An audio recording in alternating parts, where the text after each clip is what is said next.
Halo teman-teman, selamat datang di Korea.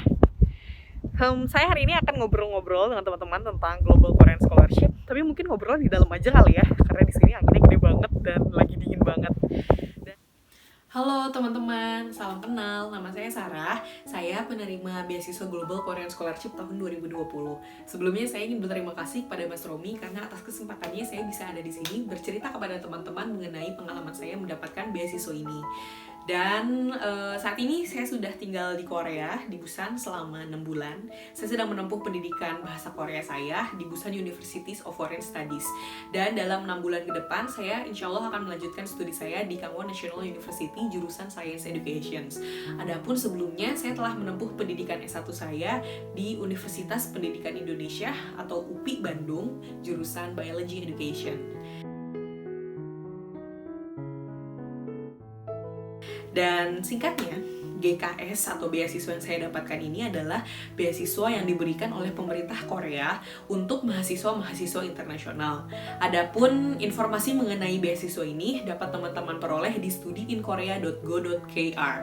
Dan ada kabar baik untuk teman-teman yang ingin melanjutkan studi S2 dan S3 karena beasiswa ini sedang dibuka. Jadi silakan cek websitenya ya.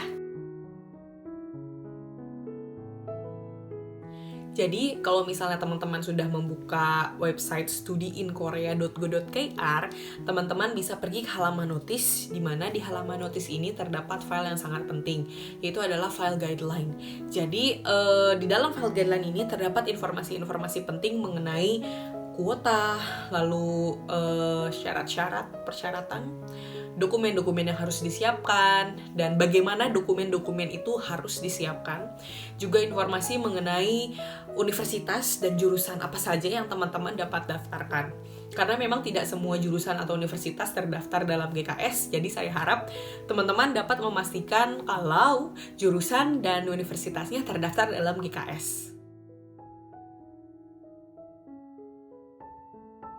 Jadi, apabila teman-teman tertarik untuk mendaftar beasiswa ini, ada dua cara yang teman-teman dapat pilih.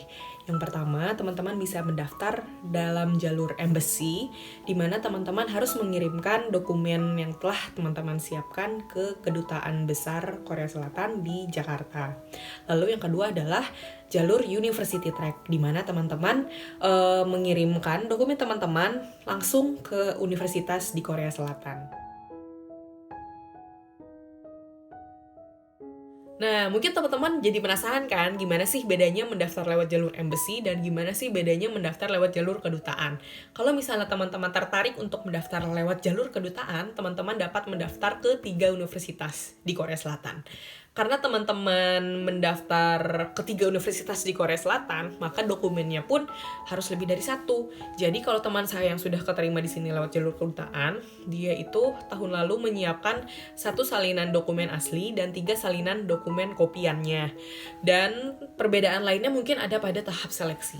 Jadi kalau misalnya pada tahap seleksi pertama ya bagi pendaftar jalur kedutaan, seleksinya itu ada pada skala Kedutaan Besar Indonesia itu sendiri. Jadi dari ratusan pendaftar dari teman-teman berbagai daerah di Indonesia, maka akan diambil namanya sebanyak 26 orang. Jadi kompetisinya sama teman-teman di Indonesia lagi ya, kalau yang tahap pertama Embassy Track. Nah, setelah ada nama-nama yang lolos dari tahap pertama, maka akan diajukan ke tahap selanjutnya, yaitu tahap seleksi yang dilakukan oleh NIIED. Jadi, NIIED ini adalah lembaga yang memberikan GKS Scholarship Allowance ini. Dan apabila tahap 2 sudah lolos, maka tahap 3-nya dilakukan seleksi oleh universitas. Misalnya nih, teman-teman daftarnya ke 3 universitas. Lalu bisa jadi semua universitas ini mau menerima teman-teman untuk sekolah di sana. Maka dari itu teman-teman bisa memilih salah satu dari ketiganya. Bisa jadi hanya 2 yang mau menerima teman-teman, atau hanya 1, atau bahkan tidak sama sekali ada yang menerima. Tapi semoga tidak terjadi ya. Begitu. Dan selanjutnya, perbedaan lainnya adalah kuota. Kalau misalnya jalur Embassy Track, kuota tahun ini ada 26 orang. Nah, untuk teman-teman yang ingin mendaftar ke jalur University Track, teman-teman hanya dapat memilih satu universitas saja. Jadi karena hanya dapat memilih satu universitas saja, maka dokumen yang disiapkan pun hanya satu salinan asli saja. Jadi memang agak unik ya caranya, karena kalau GKS ini dokumen yang disiapkan itu harus secara fisik dan dikirim langsung ke universitasnya. Mungkin kalau beasiswa lain dapat di-upload di website, tapi tidak dengan GKS. Nah, selanjutnya adalah yang membedakan, yaitu ada pada tahap seleksi. Untuk tahap seleksi pertama bagi pendaftar University Track, seleksi pertama ini akan dilakukan oleh university-nya itu sendiri.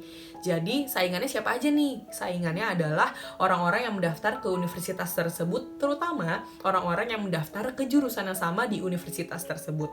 Jadi bisa jadi kalian bersaing dengan orang Indonesia lagi, atau bisa jadi kalian bersaing dengan orang-orang dari berbagai dunia. Selanjutnya adalah tahapan kedua.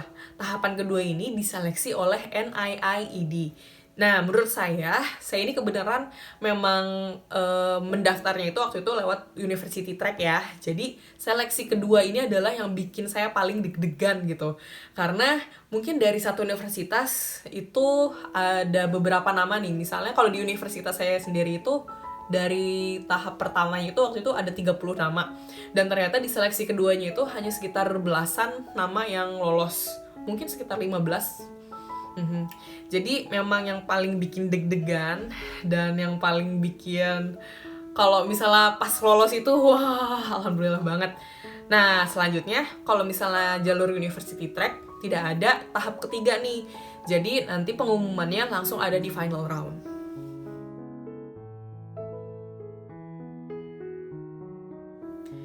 Nah, sekarang aku mau ngasih tips ke teman-teman biar bisa dapat diterima di beasiswa ini. Jadi, tentu saja yang paling pertama adalah dokumennya harus lengkap dan harus sesuai dengan aturan. Gimana caranya? Kalian bisa cek di guideline-nya. Di situ sudah sangat lengkap dan sudah ada checklist-checklistnya untuk memastikan apakah dokumennya sudah betul atau belum. Selanjutnya, menurut aku yang paling krusial adalah ketika penulisan motivation letter. Di dalam beasiswa ini, ada 2 jenis motivation letter. Yang pertama adalah personal statement, yang kedua adalah statement of purpose yang berisi plan-plan ke depan yang akan teman-teman rencanakan. Selanjutnya, dalam penulisan motivation letter ini, menurut aku kuncinya adalah benang merah.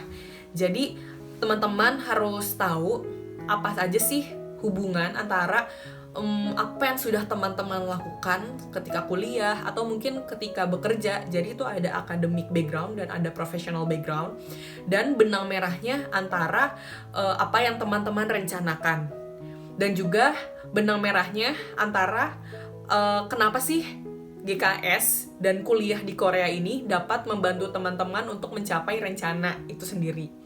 Jadi kalau misalnya semuanya itu sudah berkesinambungan, mungkin itu akan menjadi penilaian yang bagus gitu. Dan untuk tips-tips lainnya adalah untuk mencari tahu, tentu saja kalau misalnya mau tahu benang merahnya, kalian juga harus tahu kan apa yang sedang kalian ingin kejar. Jadi saran saya adalah cari sebanyak mungkin informasi-informasi tentang research-nya, lalu informasi tentang profesornya, informasi tentang universitasnya, kenapa kalian mau memilih universitas itu, kenapa harus universitas itu, bukan universitas yang lain.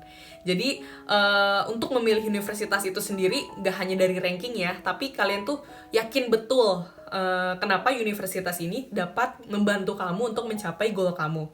Dan kuncinya juga harus yakin sih. Kalau misalnya kamu gak yakin, gimana caranya orang-orang yang memberi beasiswa itu yakin sama kamu.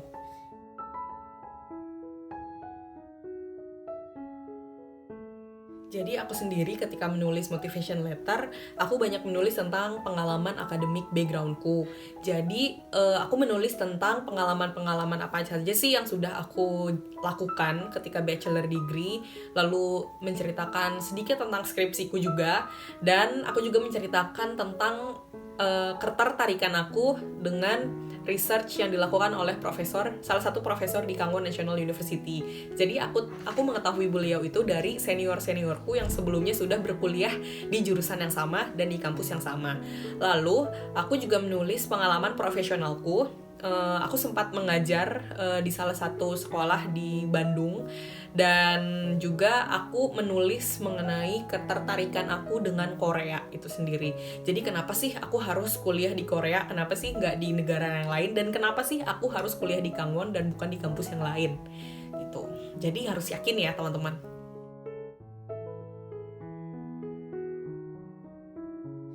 Jadi saat wawancara, waktu itu aku diwawancara oleh pihak universitas dan aku hanya punya 2 hari untuk mempersiapkan wawancara ini. Jadi waktu itu wawancaranya berlangsung selama 12 menit dan itu adalah 12 menit paling menegangkan sih dalam hidup aku. Waktu itu pertanyaan pertama adalah tentu saja mengenalkan diri. Dan ketika kalian diminta untuk mengenalkan diri, kalau aku sih jawabnya aku menceritakan tentang academic experiences aku apa aja, lalu professional experiences aku apa aja, dan future plan aku yang akan aku lakukan ke depannya gimana.